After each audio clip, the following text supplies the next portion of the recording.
We're yicking out. Hi. So, this has been a cursed playthrough. Yeah. You did a subathon thingy and it was a goal to do YIIK, and so we're doing it. And when I first launched it, it crashed. Yep. And you then said that you're going to be here every day because you're trying to get the whole game done before your job. You then were there it then took 5 days to come back because real life shit happened in a crazy way. Yep. And then you're like, but now I should be fine and I'll be here every day. And now it's been 5 days again because this time you immediately got sick. I immediately got sick. Also, this fight just started and you just talk to a lady and she's fighting you now. Yeah, this is just what happens in this game, I guess, is you initiate a dialogue with someone and go to progress the text and they just want to kill you. Yeah.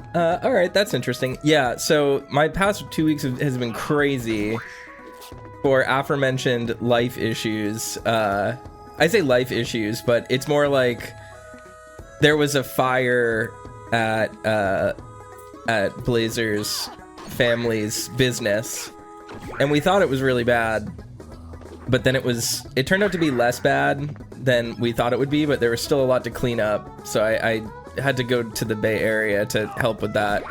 Then I came back and immediately got horribly sick. And at first I was like, oh, it'll be fine. This music is something fucking else. This is crazy. It's kind of chill. It's okay. It's just very loud. Out for a bit. But yeah, so I immediately got horribly sick, probably from some combination of breathing in a bunch of soot and then immediately just being around other people. And then, so I didn't want to come over because I didn't want to get Keith sick. There we go. I may have just gotten my ass handed to me by a bunch of wastoids, but boy, oh boy, I feel so alive right now. So how can I help? Oh, that poor girl. Her mom got fired from here. Haven't seen her in weeks. I hear now she mostly works nights, if you know what I mean. My daughter used to see her at the playground. You can talk to some of the kids there. It's southeast of here. Thanks, lady. It's an interesting choice that you go from a suburban neighborhood to a lower income neighborhood, and then everyone becomes a violent enemy that you fight. Ooh. Is that subtext? Is that the game doing a theme? Was there actual thought put into this, or is it just a coincidence? It's worth acknowledging that, like, what is it?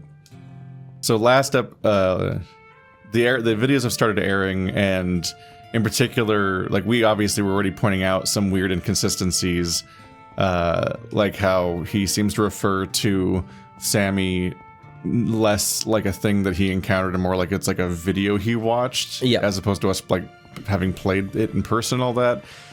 And like commenters pointed out that like Sammy immediately misgenders her own cat. After explaining that it's a girl, she then calls the cat him in the like 2 lines later, basically. One of these graves has Satoru Iwata, which is a reference to 16 years after the events of this game, supposedly. That one, yeah. Just a lot of weird little details like that. And so people are pointing out that like that's so actually super clever and genius and intentional, and they're all supposed to be signs that this is a lie, basically. Alex is an unreliable narrator. Yeah, so I've dove down that whole rabbit hole a bit, because in general, this game, there's a lot of claims that people don't get it, and that can be mixed. Because on some level, it's like, well, above all, Alex is a huge narcissistic asshole and is completely self-centered and so on. And everyone gets that. Yeah. So the idea that that affects the storytelling and the details of that not always being clear, and it always not being clear if that's intended, and not always being clear if people glom onto that, doesn't really change the fact that everyone gets that Alex is a prick. But yes, the overall theory stems from the idea of him waking up and reacting weirdly to Sammy and talking about it in weird terms, and people have come up to the conclusion that like the many inconsistencies in the writing are actually all intentional moments of Alex not keeping his story straight, essentially, because he's an unreliable narrator, which means that he's not just the narrator as in like what he's saying, but like, and this is where it gets frustrating and I get kind of annoyed, honestly. Yep. The presentation of the entire events of the story are unreliable. Yep. Because they're all Alex's delusion, both in and out of the fantastical parts. Like just him walking around and talking to people is also completely up in the air, whether not any of it's real. But my problem with those kinds of narratives is like, at some point, what happened in the game? Yeah. Like I think back to like takes me back to like the Mass Effect 3 like Shepard's actually indoctrinated theory, where it's like, oh, these events didn't actually happen, and then it's like it was mostly a dumb way of trying to retcon the ending being bad. But people got so fixated on the fun theory of retconning the bad ending of Mass Effect 3 that they lost track of the fact that they replaced it with no ending. Yeah. Because you replaced it with no events canonically happening after a certain point in the story, which is not an ending. Yeah.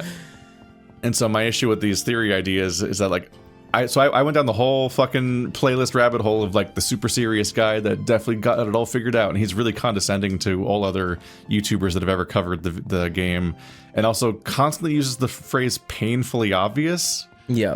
Which is a hilarious thing to say about YIIK when you're doing a hours-long analysis series about the game that famously no one got in these specific terms. Using the phrase painfully obvious is self-parody at some point.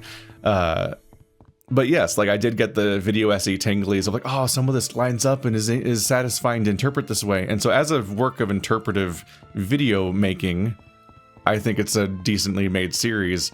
I don't think that being able to explain some of this stuff in this way transforms the game into being good. Yeah. Because it still has to actually execute on its ideas and like when you make art, your job is generally to communicate the art. Yeah. There is intentionally obstructive art, and there's difficult and challenging stuff, and stuff that is meant to defy easy answers, like a lot of David Lynch stuff. Yep. Or even stuff like when it comes to like the idea of like a movie like Annihilation having an ambiguous ending. The lack of closure is meant to force you to stop and interpret the narrative. That's what that Alex Garland does that in like every movie he does. Annihilation and Ex Machina, and to some extent like Civil War and stuff like that. There's an ambiguity of what to think at the end of these movies, and that's meant to make you actually stop and interrogate what happened instead of just giving in an answer. There's a lot of versions of this, and I know all this because I do this stuff basically for a living, both the dumb Let's Play part and the part where I try to analyze art. And I care a lot about that. So it was important to me to take a moment and check my assumptions that, like, am I blinded by this game seeming dumb and how grating it is? And am I missing out on its artistic expression? And to some extent, yes, there is this whole avenue to interrogate. And I do find that genuinely interesting, but I don't think that it's very good at what it's doing when it struggles so much to do that. And I think that's to some extent that, like, there are narcissistic habitual liars in real life. Yes. And they're very frustrating to deal with because they craft an entire alternate reality that they seem to genuinely believe in. So it's impossible to catch them in contradictions because they are self-regulating internally. They're not just lying to lie to you, they lie to themselves. So a story about a character like that is an interesting idea, but there is an entire existing language across several mediums for the idea of having a protagonist whose story and perception is wrong, and having various ways, be it a glitch or be it having an outside person that contradicts their narrative, or in a number of ways that you can like call into question in a more explicit way. Like you need to signal to your audience more explicitly that what you're seeing might not be right. Like you need to have more. It needs to be more than just what sounds like a typo. Like the fact that the breadcrumbs are technically there does not make it a good execution of that idea is the problem. So that brings up like an interesting topic, which is like, one, as Let's Players, it is our job to play the story and experience the story and go where the story is telling us, right? So when we say, oh, is this a typo or is this like actual plot? And we take the piss out of characters like Alex and we go, oh, why is he acting this way? That doesn't mean that we don't understand that, like, for example, like the game is painting this character as an asshole. Yeah. And Keith and I have played plenty of extremely heady, you know, actually the main character is the antagonist stories. Like, people are very quick in the comments to be like, oh, Alex, you're supposed to not like Alex. He's an unreliable narrator. Like, none of that was lost on Keith and I. We understood that from the moment go. In fact, the game is like kind of bad at setting up a subversion because it doesn't feel like it's subverting anything. It just feels like this character sucks, and that's the point. Yeah, it goes so heavy on him being a prick that you never actually settle into the basic idea that you would listen to him in the first place. Yeah. He's so immediately off-putting from the get-go that there is no like sense of betrayal. Like, what? Walter White's the bad guy? Yeah, but exactly. I was on his team at the beginning. Exactly. He doesn't break bad. He just immediately like, oh, is an asshole. I have to spend the whole game with this guy?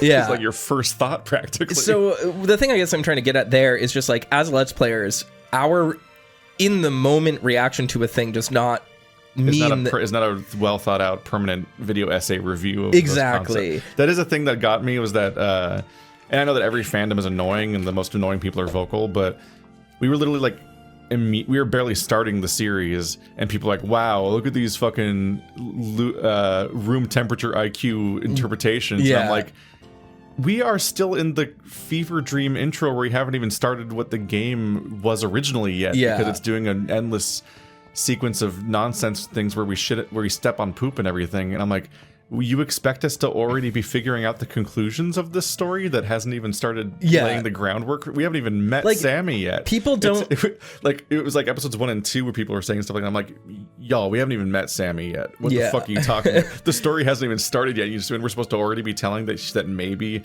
there's a story about a guy who didn't actually meet Sammy, and it's like it's parasocial obsession over an online like controversy thing. Keith is, as I've joked before, Keith is the YIIK Chad and I'm the YIIK Virgin. I haven't fucking played this game and I've been unspoiled on it. Like, I don't know where it's going, so of course I'm gonna be like, what the fuck is this? I don't understand what's going on. But I think part of that too, though, is, as Keith talked about, like having an unreliable narrator and there being codified genre, not tropes, but like methodologies for doing this. As I mentioned in one of the earlier episodes, like post-modernity and postmodern critical analysis has been around for longer than most of the commenters who keep bringing it up have been alive. It's something that like anyone who has done lit crit in school has done. Like, exactly. Like most of them have been alive. Yeah, like literally. Like let me tell you, I've done my fair share of postmodern critical analysis. I understand how to critique things from a postmodern lens. And when I'm saying like I think that this game does not understand what postmodernity is, that I'm saying that from the perspective of someone who like has read all of Haruki Murakami's works, which keep getting name dropped. Like, I'm criticizing the game from the perspective. You've read them in Japanese. I have read them in Japanese. And like I have done postmodern critical analysis on things with unreliable narrators. I understand what the game is possibly trying to go for, or at least I understand what people are saying when they bring up these critiques and they say, oh, this is how you're supposed to see it. The fact that he misgenders her cat is actually like a secret, you know, tell that the game is not 100% consistent. But like, again, postmodernism isn't just the use of meta elements or the use of an unreliable narrator. It is a self-reflexive critique of structuralism, modernism, of defined ways of storytelling. But also, as I mentioned, because postmodernism has been around for so long and we're in a post-postmodern era, when something tries to be postmodern or tries to do this surreal, unreliable kind of metatextual analysis, one, we need to live in a world where our context is defined by the things that we're actually criticizing. And two, we need to understand the consistency within a perspective so that the message can actually be conveyed to an audience. So if this game does inherently have a point that it is allegedly trying to make, it needs to consistently make that point whether or not it's trying to do it in a postmodern or non-postmodern way, right? And so one of the things with my perspective after listening to Keith, you know, talk about like, oh, actually, like, you know, maybe he's like an unreliable narrator or whatever, is like, okay, there needs to be rules or at least a consistency under which we're able to define this. And most oftentimes that will happen in context or in conversation with previously defined rules of other styles of art or the context within which this game is taking, right? So we have to understand that the game is critiquing RPGs, it's critiquing kind of chosen hero anime protagonists, it's critiquing the modern liberal arts major man, it's critiquing the world that critiques the modern liberal arts major man.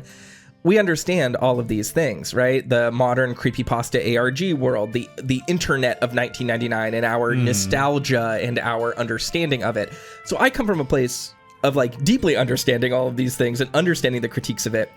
But then we can't just point at the fact that his story doesn't line up and then like he's trying to fantasize his world around Semi Park just because he misgenders her cat or something. When the game is also swapping to the perspective of other characters. Because if the game was fully from Alex's perspective and from his frame narrative of like telling us the story in his one-man show on stage, that would be one thing. If it was all framed purely from Alex's perspective, then yeah, we would be able to point at the inconsistencies and say, this is all from Alex's perspective. The problem from the perspective of me, a person who does not know the story of this game front to back, experiencing it in the moment, is that the storytelling is really weak and inconsistent. Because, for example, we're in the nameless child's perspective. We're seeing shit that Alex doesn't even know is going on, that he ostensibly in the frame narrative has no ability to know what's going on, has not been referenced in his one-man show. We're seeing Crow's from your perspective. If this is all Alex's story, then you're like, wait, is Alex the nameless child? From your perspective, you're like, why does that have a through line of like the Watchmen pirate comic? Exactly. For some reason. Exactly. Like, why is that happening throughout the whole thing if it's in his perspective? Yes. I mean, Watchmen's a great point of comparison here. If we're talking about protagonists as antagonists, unreliable narrators, consistent metatextual and contextual through lines, and postmodern deconstruction of comics at the time, Watchmen is the template. It's maybe one of the most famous postmodern stories. Yes, exactly. And we're looking at, if Alex is supposed to be the Rorschach of this narrative, then like literally a character of subjective, reality. We are sitting here and like, as a literary critic, I am forced to just wonder if the game is actually building to anything or not, because we're inconsistently being given these meta elements. And I keep seeing in the comments as well, I've done my best to avoid spoilers, but I keep seeing people be like, oh, like this is a reference to, this is a tell that the additions in IV are here and how you're supposed to know that something different has happened and that the narration is getting unreliable. But like, there actually isn't any consistency in the through line, and there's nothing to take away from any of the time that those things happen. I don't think you could consistently identify which stuff is from 1.0 and which stuff is from IV. Yeah, not at all. I mean, if I didn't know anything about the way the original version looked, like I wouldn't be able to tell at all. I mean, obviously I know, okay, the mine dungeon looks a little bit different, the battle system looks a little bit different, and like there are weird scenes that are just like overly surreal, I guess is like a better way of putting it, that I'm like, okay, maybe this wasn't in the original, but I don't have any idea of where the story goes.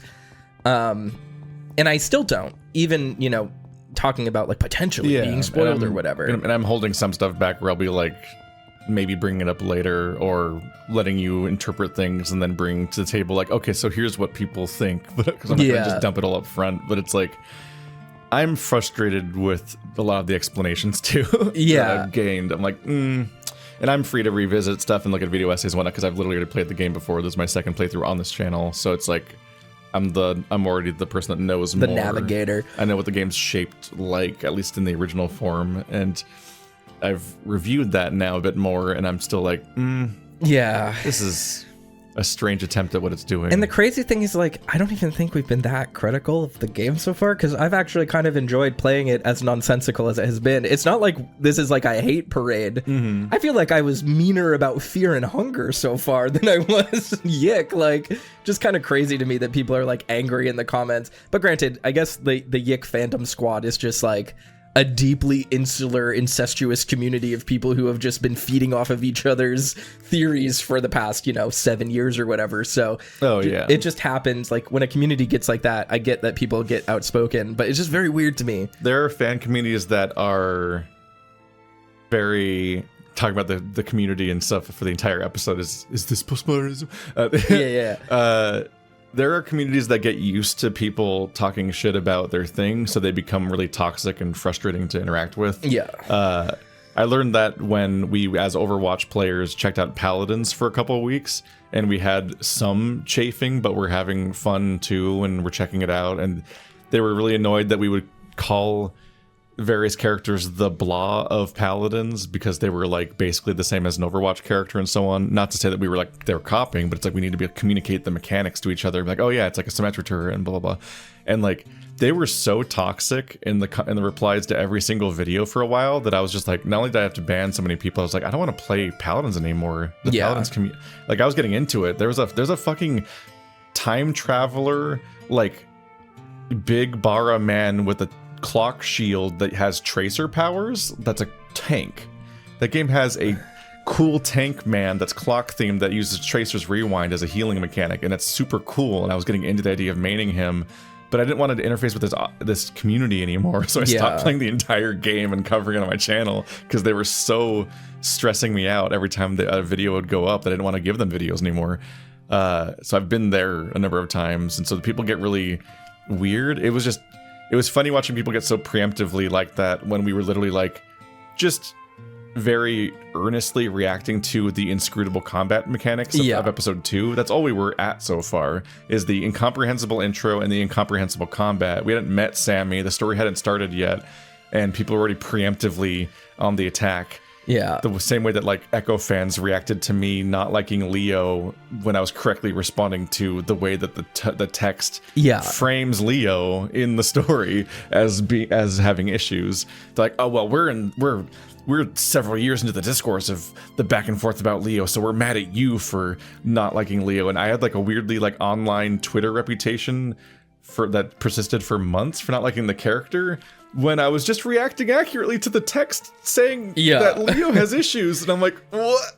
Fandom is weird, man. It's crazy. Making content for fandom is weird, both anti and for, or just content that fandom's gonna find whether you like it or not. The people fixating on a particular thing.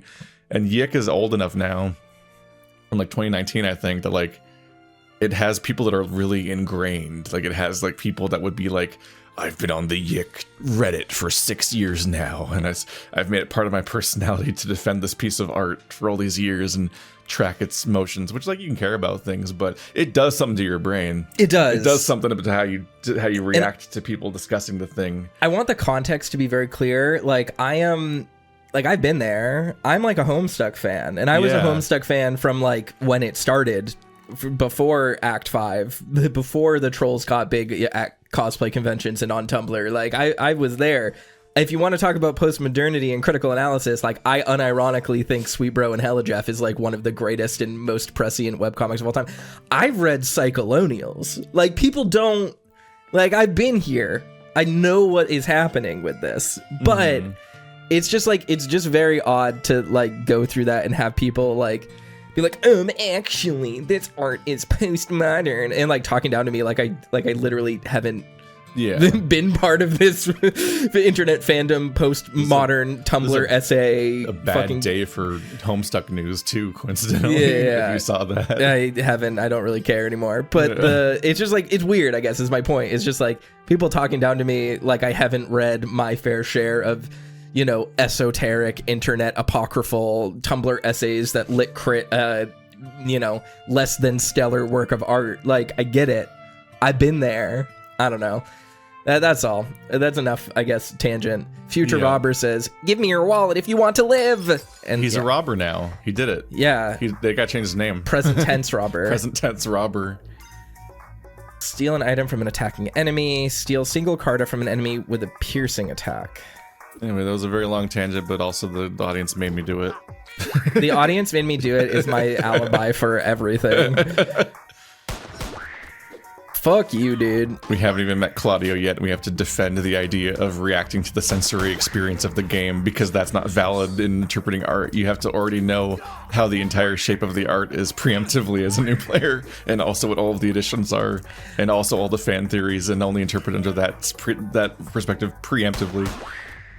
I've talked about this before, but it is also just like a crazy experience to be playing a game and be like, oh, this is interesting. I don't know if I like the combat. And then people be like, I can't believe you hate the combat. And I'm like, I never said that. I'm actually enjoying myself. It reminds me a lot of when I covered... Pew, pew, pew. I didn't hang out with that weirdo. Glad she's gone. She ain't coming back. That's what Randy said. Randy is my mom's new boyfriend. I hope he becomes my dad.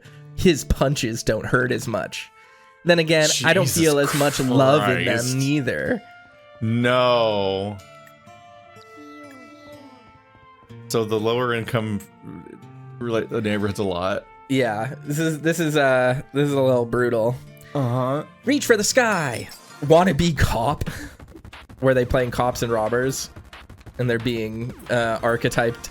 It's just a future. It's just what's gonna happen 1,000 years from now when the place beyond the pines happens or whatever. It's like these two children are one day going to be on other sides of the crime war. This is how crime works. This is one of those things. Again, I was talking to Keith actually before the episode started, where I was like, I actually think it's kind of crazy that this game clearly has had a lot of attention put into it. I don't mean from fans. I mean from the creators, right? We've gone through 50 battles so far, and I don't think I've heard the same battle theme twice.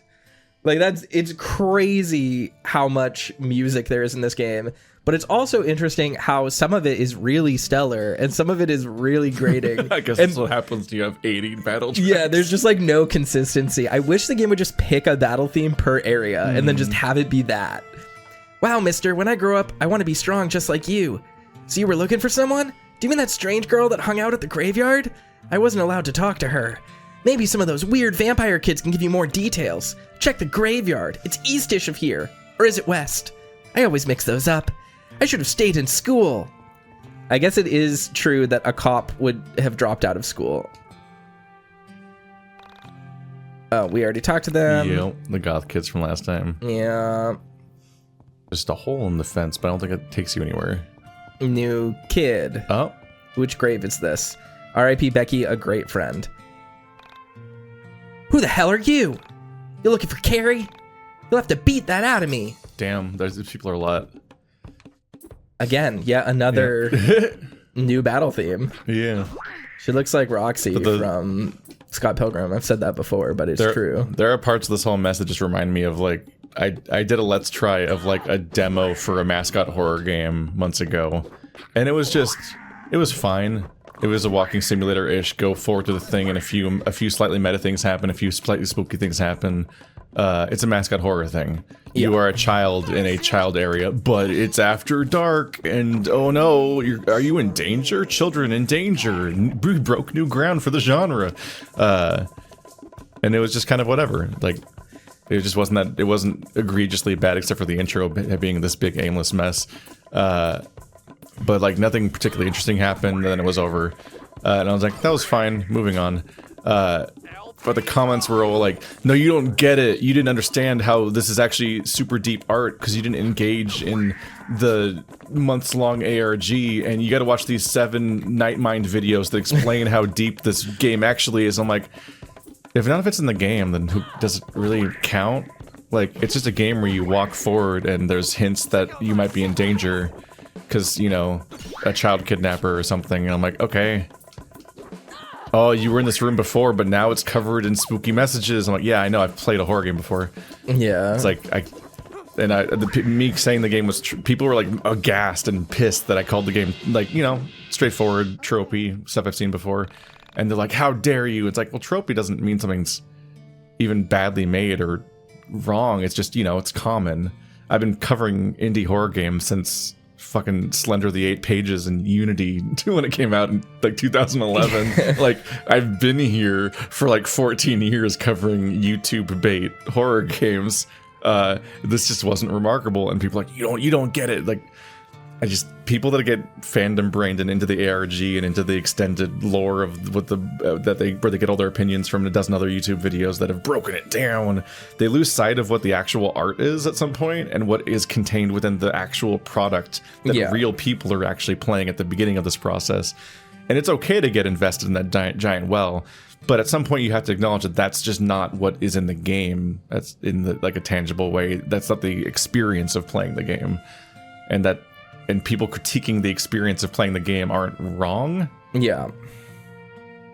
Well, I think it's interesting too is that, like, again, talking about art in its own context, like, both of these things can be true. A game can be bad as a singular product, while also, like, the intended experience being you play through some, like, it's the final piece in a 17-month-long ARG, right? And, like, both people think that when you say, like, oh, this product isn't very good as a game, just coming to it from the outside, they think that's like a condemnation of, like, this big multimedia franchise, when in reality it's just saying, like, yeah, this isn't for people, like this is not the intended experience. I didn't play the ARG, I didn't watch the Night Mind videos, like, all these things, right? And, like, people think that's, like, an assault on the sanctity of, like, a payoff, when it's like, yeah, if the only Star Wars movie I watched was Rise of Skywalker, I probably would say that it makes no sense and is really bad, on top of it not being a good movie, right? Like, the whole point of these things is to understand their context. So when you come to something and it requires so much context, but it doesn't signpost any of that, it's like, why are we even here? You know? Yeah, if you want to know about Carrie, you should talk to her brother. I think they live to the south of here, but their house is always locked up by a fancy gate. Mom says you need to do something pretty bad to have a nice house like the Mansers got. Carrie Manser? Find Carta and skills in the mine dungeon. Wait. Do I have to leave this place and go to the mine dungeon now? Maybe. Why did it give me that tooltip out of nowhere? Let's see. Did it fit with what she said? No, she just said you have to be rich to have a gate at your house. I was like, did I blink on her saying something to find something at the mine dungeon? Am I gonna come here and become rich now? Am I gonna get the be rich Carta? So huge. This looks like a Gex level from hell. I was gonna say it's like fucking Grunty's lair, just the whole ass area. What's this? Base drop. Do 1.51x damage to enemy party. Did I take it? Okay. Oh, the interact thing disappeared? All right. Not really sure what's going on there, but we'll take it. Do I have to run around here? Yeah, I wonder if you spent something and got it. I didn't spend anything, I don't think. So we put Panda there, you can go get that, I guess. Can I put Panda down? Because I don't know if I have... Okay. Soul capture. Summon a copy of the target enemy. Okay, am I just unlocking skills for people for free? I think it might be. Maybe. Have you figured it out yet? The question. Is the question, who the fuck are you? He is called the cameraman, so it's ostensibly his perspective, right? That we're watching. But then inconsistently, he is not actually focused on me at all. What does it mean? There's a Lakitu type character, but we're not them. Yeah, there's a crow on a stage. This whistle's been stuck in my brain for so many years. Help me out, please. I'm turning into a villain from Doctor Who. Because I just can't get the little jingle out of my head. I don't know what I'm doing. Yeah, the ramp thing's later. Okay, but what if it was right now, Keith? Have you considered that? I just... just letting you know. Let me speed run. I'm like, that's not the power. Yeah. That doesn't do anything. I'm just kind of running around. Carta key required. Okay. It is a hub that makes me want to die. It said take with A. Yeah, but it was another egg, so I would have needed a Carta key. Oh no! Whoa! And you see his pose when falling is a reference to... Let's see. Nowhere to go with that sentence. Nowhere to go with that. You guys get the joke. Make a funnier punchline. What this do? As a hub, this makes me want to die a little bit just because it's so... What the fuck? Immediately huge that I just Ew, look at his feet. Crow's feet are fucked up. I see you settled into the mine dungeon quite well. Have you met the librarian? Oh, I guess you wouldn't. She's on floor 15. There is a girl who minds the place all by herself. Tell her the crow told you to come read old memories. She will show you the rest. Before you go, I feel like I should warn you about that girl. Ask whatever questions you want, but remember, she may not answer. There are things I cannot say, and things she certainly can't. However, keep asking questions. Ask as many as you can think of. That will be your job. Whenever you're not in the dungeon of the mind, you are free to do as you like. Understand? Okay. So it says floor on the corner. Mm-hmm. Did you notice that they're going up or down when you level up? Were they going down? I did not really notice. Let's see. I'm not sure if it works that way or not. I think it was going down from 50. Because I remember making a comment about the floors. I was like, oh, there's these leveled, there's 50 floors to this or something like that. What the fuck was that? Did I get a mind baby? I guess so. Yeah, you have one mind baby. Alex mind baby mpreg. The M in mpreg stands for mind. So this is rough as a hub just because I don't see myself being able to mentally track the shape of it and remember which things I do and don't have and where to go when I get certain powers or level to, get the things that I missed before that I couldn't do yet. That's gonna be wild, but there's that stuff you can only go and do sometimes. Oh, never mind. That's a jarring fall. Yeah. Oh my god. But so what's strange to me is previous to the mine dungeon was just a series of floors with doors that you could open. I think you spent experience to open them up to get stats basically, and then you go to the next floor each time. And then on certain floors, conversations would happen with NPCs that were inside your mine dungeon. Mm-hmm. And I think we just had the first of them, but out of its original context, which you can never experience. Which is the weird part of this, is that like we got there, and we got like 8 floors. What the fuck? Are you stuck? Okay, the dialogue box kept just automatically reopening. Maybe a double input or something. That was weird. Yeah. But you go X floors down, and then you'd have a special floor that wasn't the doors, and it would have an NPC talk to you. And I think that's what just happened with Marlene talking to you about how you're going to see this lady later, and then you'll see her and so on. But like, it's now robbed of the original context of you going deeper and deeper down a series of floors visually, and then actually meeting somebody on each floor, because now you're just randomly teleporting to a stage sometimes and being told that as you go deeper, this will happen, but you're not going deeper in an appreciable way as the player now without that original context. And they're essentially just playing the previous, I think, because I think they didn't re-record any voice acting and so on for the old writing, so like they're just gonna play those scenes, it looks like, on that stage out of context periodically without the actual experience as a player of you physically going down the floors as you're doing it. And that's gonna just be a very weird way of conveying the game to me. Maybe. What did the mind baby used for? What is the mind baby used for? I don't know if I know what it's called. You need 2 blood bags for that one. Yeah. I don't really care about that. About leveling Cartas? Did you bring me a little something special? No gift and no Carta key. All right, I'm not gonna fuck around with that right now because I don't wanna like get screwed. You know what I mean? I will say my favorite part about this game is that I like Jocasta's voice. Is the game saying something ludonarratively that you can control the camera here and nowhere else? I think the game is saying something ludonarratively when Jocasta calls me a gamer. It is literally a narrative that you are Ludo. I am. It's true. It's so deep in postmodern. Record stop. Record stop. Ooh. Ooh. You were in the opening cutscene.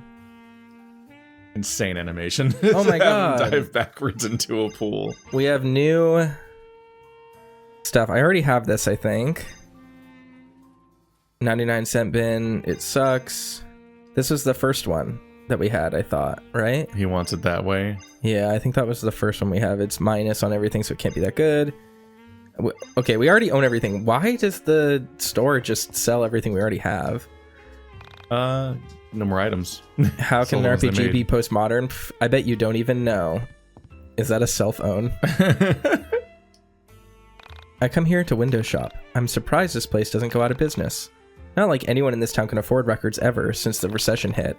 My boyfriend says our next president is going to save us from this terrible 90s economy. If you look at the background, it says Dick City. It does say, I think, yeah, it does. Or does it say Rick City? I think it might be Rich City, but from here it looks like Dick City for sure with the aliasing. Is the bad kerning postmodernism? I think it's just aliasing. Oh, Shadow, you silly dumb dog. I hope he's right. Poverty Pamela. Rich City, you're right. It should be Dick City. Sex Magic, that's actually cool. Looks like a cool album cover. Treeborns. The Back Alley Boys.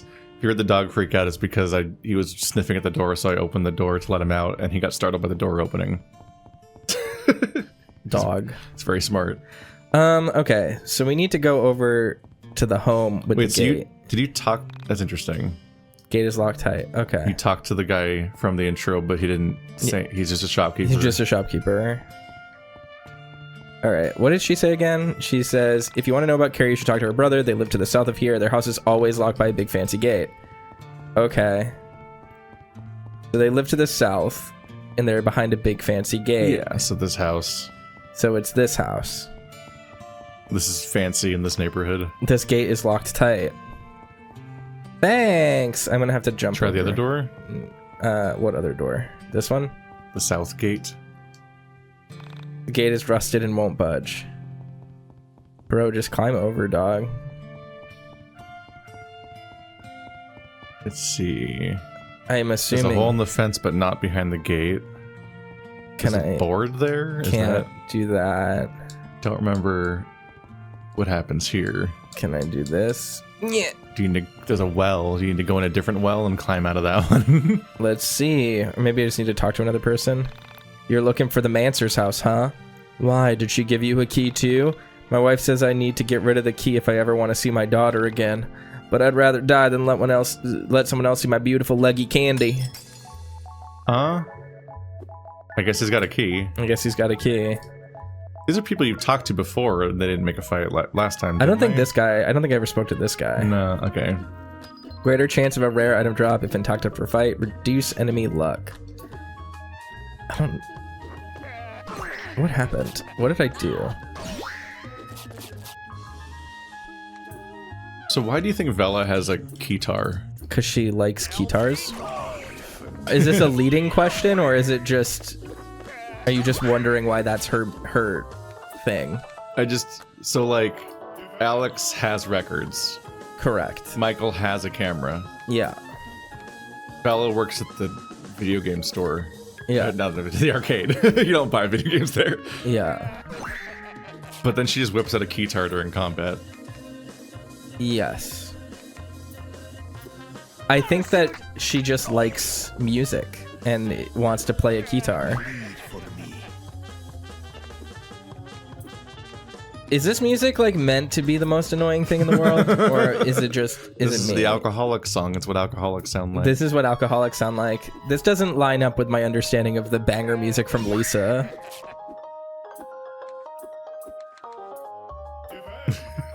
Everyone loves the Lisa soundtrack. Everyone does love the Lisa soundtrack. The Lisa soundtrack is amazing. The fucking song. Yeah, that song is like super popular.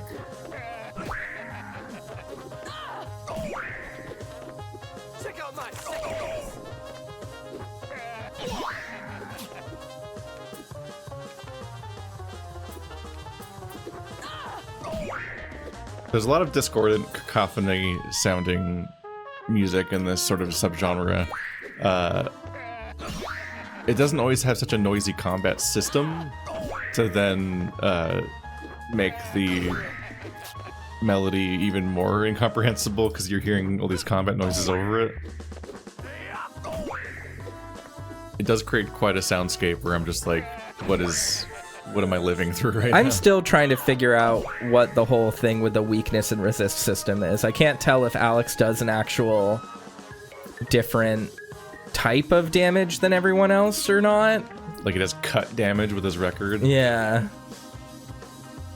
Vela claimed to do sonic damage, but it's hard to tell if that's flavor text or a real element. Yeah, exactly. If it's not a real element, that's actually rather unhelpful to explain that and have it be fake in mechanical terms. See, so attacks don't like have a icon for element next to them, do they? No, not that I can see. Maybe it's Drunkard plus land, like in Magic? Yeah, I don't know. I guess I just hit him a lot, and I just out attrition him. The thing with the combat here is I still am very inconsistent on like what my options actually are, or if it really is just hit the attack button a lot, and then when you have PP, use your skills. Because I know I can technically play my Carta, but it seems objectively bad to do that basically any time. Fine, you beat some sense into me. Take this key. My wife thanks you. They live in the house that's fenced off. I don't think they like visitors. Mancer fence key. Okay, so you just got a +2. You just got a notification saying that you have enough experience to level, so I guess that other notification was just that you happened to have somehow gained access to something in the world. Yeah. Otherwise. Although it's somewhat hopefully it's like, go find it. Yeah. Something. There's something in there somewhere. Icon digital camera. Sure, we'll give him that. Okay, let's go to the I don't have anything objective to add for combat because I haven't played it myself because it's all different now. Yeah. But I know somebody suggested, which they could be wrong. They suggested that defending for PP can actually be bad because while it does give you PP, defense makes you move slower on the time chart thing, so it actually gives your enemies more actions. It doesn't just like one-to-one skip this turn but don't attack but get PP. It's like it makes other things worse too that might not be immediately clear. there's a trade-off. I mean, I kind of knew that, but I didn't like so far the combat system, like having more speed hasn't necessarily been that helpful, because even though yes my enemies are attacking more and they're killing me because of that, obviously that's an issue. One of the weird things is like if I get my attack more than once, I just have no PP to spend. So I end up just like hitting for 4 damage like every single time. You know what I mean? Mm-hmm. Yeah, so that did go down. The floor number did go down this time. So you're going down into the mine dungeon. Yeah. Yeah, it's fine. Call the dead. That is a little confusing to visualize, not having a dungeon to look at. Yeah. You're going down floors, but it's called the dungeon. So you're not going down a tower, you're going down metaphorically subterranean. Yeah. But it's ranked, but it's a dungeon. He's spiraling. It's an underground dungeon where the bottom floor all the way down there is called 1, I guess, which is not how subterranean floors work on anything, I don't think. But yeah, I don't know how anyone's supposed to interpret that, not having played the base game, try to figure out what to think of that when they say it that way. It's not like it's unlocking new actual floors on that space either. It's just like that's just like it just says it's a conceptual abstract floor. Floor 42. Yeah, it's as opposed to like floor -2 or something. It's weird. Yeah, he's gymming the camera, fam. Mm-hmm. Can you believe this guy knocking on random people's doors? How embarrassing. And look, Michael is the cameraman. Yeah, he's the cameraman. It's his perspective. I'm Alex. I come from the internet. Close the door, close the door, close the door. Oh, 1 sec.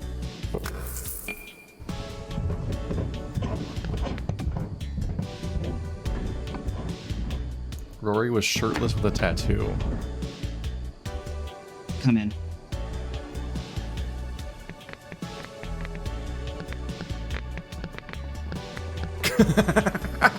Come on in. Runs downstairs, hops onto the washing machine. So hey, yeah, I'm Rory, but you probably figured that much out on your own. If not, why would I be letting you into my room? I want to go see. Yep. Anyway, what are your names? I'm Alex. This is Vela and Michael. No, I mean, what are your screen names? That's how I know all of you, so that'll be more beneficial. Oh, I'm SNES Man 99. I think that's the first time I've had to say that out loud. Michael is Veriformer, and Vela isn't cool enough to go on the message board. How dare you? The bear's necessity? Hey, aren't you that girl? The one from Windway 87's post about the girl who's ripping up holes in reality in his town? I am. But don't believe everything you read on the internet. You boys take that stuff too seriously. Hey, I invented lying on the internet, so no need to warn me. Anyway, I'll have my eyes on you. Don't need you ripping a hole in my basement with your mind powers or whatever the hell it is you Why do. is his microphone quality so much Well, lower? then just he's a remain YouTuber. on my good side. Fair. So, Rory, tell us about your sister. When did she disappear? My sister, she vanished about 3 weeks ago. Went to school one day, left school, and now she's gone. No crazy elevator video of her either. She's just gone. Oh, did your parents get the police involved? No, my parents aren't exactly what you'd call proactive. They aren't the types that jump to their kids' defense when they're in trouble. Do you think it would be okay if we talked to them? No, that wouldn't be okay. It's complicated. I see. Well, who else knows that she's missing? This is extremely serious. A teenage girl goes missing, and someone needs to be doing something about it. What's that musical sting? Yeah, but it's... Yeah, okay, you're right. Where do we begin? Well, my sister Carrie started acting weird a few months back. She was having trouble with some girls at school, but nothing she couldn't handle. So one day, things get really weird when I find her in the attic. She was holding some of her baby toys, stuff that's been boxed up for years. I asked her what she was doing, and she said she needed them for gifts. Gifts for kids who had less than she did. So then she left. She took 7 things with her. After she vanished, I went around looking for her, and I found her toys scattered everywhere. Yes, this bears Anyway, necessity the on weird thing is, drawing. each place a toy was found, an accident happened there shortly after. So he's One of bears the toys was necessity. left at an Yeah. underpass, and the next day, a kid was killed when a car hit him. And I know that sounds like a coincidence, but then at a train station, a woman was robbed, and the guy who grabbed her purse ran into the tracks and got hit by, not the train, but a cop car that lost control and plowed into him. Is Michael the Anyway, cameraman this or old is lady the had a heart cameraman? attack and died the not next day at the Michael? grocery store right on top of a sewage cap where another toy had been found. You can't tell me all of that is a coincidence. It literally could be. Did anything happen to you personally when you went to these locations? Were you the one who found the toys? Now he's standing where the cameraman was. Yep. Yeah, Losing my mind. yeah to both. But okay, let's just go to the places. I think it'd be best for me to show you myself. An issue I have with this approach sometimes is that they were building intrigue so much with whatever the fuck was happening in Michael's cutscene that was happening instead of the main cutscene sometimes, that like I genuinely didn't listen to Rory for like half the conversation. Yeah, I was listening Because- to Rory very passively and looking at every background element. Yeah, because it kept being like, here's Michael, and now there's a camera in the background. Cameraman pointing at Soul Survivor, Yeah. which I assume is Michael pointing at Alex. Because that's the vibe that I've been getting, is that like Alex is very clearly tied to the Soul Survivors thematically, just because like they only seem to appear when he's around. They're hovering in all of his like mind spaces. Part of my thought too was that the Soul Survivors taking Semi or whatever is like indicative of Alex trying to take ownership of her story, but like I don't know. So one of my theories that I've been having is like, is this supposed to be Sammy's story, but Alex has like inserted himself into it? So one of the things that I've been sitting on, and I don't think it's very consistent yet, so this is not my like grand unifying theory of YIIK. It's just like, would the game make more sense if Sammy was Alex, like in like right now, like we're controlling Alex, quote unquote, but like actually what was happening was Sammy was here, and like Alex is just overwriting her place in the story. And because that would tie into why I'm wondering if this is all Sammy's story and Alex is just self-inserting the whole thing. Yes, exactly. It's like maybe that's what's happening, and like her being taken away is like why Alex wasn't in the video, and like why Michael, like why we got that really ominous cutscene in the beginning where it's like Michael's like, is she here yet? I don't know. Is this going to be the chance? I've been waiting for this moment. Like There's been a stickler with me in the whole history of the game, but I've always been like, it doesn't feel that noteworthy to me that Alex isn't in the video, because I think it just feels like he's standing under the camera. Sure. It's just such a shitty camera angle that it never seems suspicious to me. I think that But I think everyone else takes it as like proof. Yeah. I'm like, okay. So my perspective there, though, is just that does conflict with what we, the audience, were shown, which is that Alex was standing right next to her in the center of the elevator, whereas in that video, she's shown like near the door panel, like near the buttons alone, which is like, that's weird. But that, my mind, when I look through everything, I'm like, is it inconsistent? Is it meant to be an unreliable narrator? Or Occam's razor, is there just enough sloppy scenes in the game where characters are, we cut perspective and characters aren't where they were a second before because of like framing? Could it just be that Alex is sitting under the camera, or was like left out for not narrative purposes, but like cinematography purposes? So I don't know. I'm of two minds there, but there is definitely something accusatory about the cameraman and Michael hating Alex, and Michael like showing up out of nowhere and being like, "Let me shoehorn myself into your story." Like Michael so far is the most interesting character to me. IMO, the camera guy. Yeah. I have this theory about physicality and the nature of our universe. It has a lot to do with the temporal nature of our bodies. Basically, I think we all have a set number of days to be in our bodies, and they usually end with our bodies being destroyed. But sometimes, very rarely, we leave our bodies without dying. What exactly happened to you, Rory? What makes you say this? Why is he so much bigger than her? Forget that for now. I can't explain it right small. now. Let's continue the tour. But I guess she does look smaller than him. Yeah. On Rory's screen. taller than everyone else, I think. It's more that Rory just looks huge on the sprite. He's like a big bara man compared to his like the actual proportional differences. The elemental composition of the human body can be looked at from the point of view of either mass composition or atomic composition. What's interesting here is that I believe Rory was the one who made the post about this on Onism, and immediately everyone was like, "You don't understand this, you're an idiot." And he was like, "You're all mean." And now, even though he's already been called out, we specifically have come here to seek out Rory for his perspective on this. And we come out here, but the thing is like, chronologically that must have happened before this, but even after being told, by the way, you're misunderstanding this thought experiment, these theories, he's still like, actually, this is how I view the world, and it's completely valid. And it's like, well, I guess that's true to life. The adult male human body is approximately 57% water, and water is 11% hydrogen by mass, but 67% if you count atoms. Most of the mass of the human body is oxygen, but most of the atoms in the human body are hydrogen atoms. What we love to forget is the soul when we talk about our makeup. I don't really believe in souls in a religious sense. I like to think about the soul as our mind. Have you ever imagined what it would be like if we successfully performed a brain transplant, but when the person woke up, they were exactly the same?